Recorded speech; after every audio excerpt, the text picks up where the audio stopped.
Hi అండి. ఇప్పుడు నేను ఈ వీడియోలో నార్మల్‌గా మనం ట్రేడింగ్ చేయడానికి యూజ్ చేసే స్ట్రాటజీస్ ఉంటాయి కదా! దాంట్లో ఒకటైతే నేను ఇప్పుడు వీడియోలో చెప్తున్నాను. సిల్వర్ మైక్రో ఫిబ్రవరి ఫ్యూచర్ చార్ట్‌ని ఓపెన్ చేశాను. సో, ఇక్కడ ఎగ్జాక్ట్‌గా 1 డే టైమ్ ఫ్రేమ్‌లో ఓపెన్ చేశాను. సో, దాంట్లో మనము ఎక్కడైతే బ్రేకౌట్ వచ్చిందో ఆ లెవెల్‌ని నేను ఇప్పుడు మార్క్ చేస్తున్నాను. ఎగ్జాక్ట్ 1,72,000 దగ్గర బ్రేకౌట్ అయితే వచ్చింది. సో, బ్రేకౌట్ అయిన క్యాండిల్ ఏదైతే అబోవ్ గ్రీన్ లెవెల్ కనిపిస్తుందో ఆ క్యాండిల్ హై అండ్ లోని మార్క్ చేసుకోవాలి. సో, హై లెవెల్ వచ్చేసి 1,83,000 లెవెల్ ఏదైతే ఉందో అది ఆ క్యాండిల్ హై. దాని లోని కూడా మనం మార్క్ చేసుకోవాలి.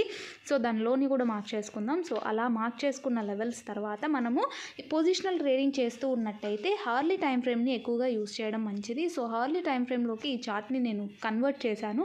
సో, కన్వర్ట్ చేసి అబ్జర్వేషన్ చేసినప్పుడు 1,83,000 లెవెల్ ఎక్కడైతే బ్రేక్ అయిందో ఆ లెవెల్ లోలో మనం స్టాప్ లాస్ని మెయింటైన్ చేసుకుంటామో, దాన్ని హైలో మనం ఏదైతే తీసుకుంటామో ఎంట్రీ అక్కడి నుంచి ట్రైలింగ్ చేసుకుంటూ వెళ్ళాలి. ఇదంతా కూడా ఎడ్యుకేషన్ పర్పస్ మాత్రమే. మీ ఓన్గా అనాలిసిస్ చేసుకోవాలి ఏదైనా కానీ. బ్యాక్ టెస్ట్ చేయడం ఇంపార్టెంట్ అయినది.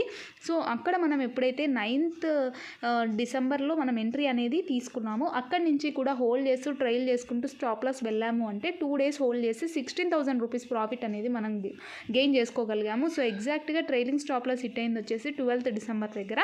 సో, ఈ స్ట్రాటజీని మీరు కూడా బ్యాక్ టెస్ట్ చేసుకొని ఎంట్రీ తీసుకోండి. మళ్ళీ ఏదైతే బ్రేకౌట్ వచ్చిన లెవెల్ ఉందో ఇక్కడ ఏదైతే రిజెక్షన్ వచ్చిందో ఆ లెవెల్ హై మళ్ళీ క్రాస్ అయిందంటే క్యాండిల్ మళ్ళీ ఎంట్రీ తీసుకోవచ్చు. సో, ఇది బ్రేకౌట్ స్ట్రాటజీ అంటారు. సో, దీన్ని మీరు బ్యాక్ టెస్ట్ 1 year వరకు బ్యాక్ టెస్ట్ చేసి తర్వాత ఎంట్రీస్ తీసుకోవడానికి ట్రై చేయండి. అంటే 1 year డేటాని బ్యాక్ టెస్ట్ చేయడానికి మినిమం ట్రై చేయండి, లేదా 6 months అన్నా. సో, దాంట్లో మీకు అవగాహన వస్తుంది. దాన్ని బట్టి మీరు అప్లై చేసుకోండి మార్కెట్లో. So, thank you so much.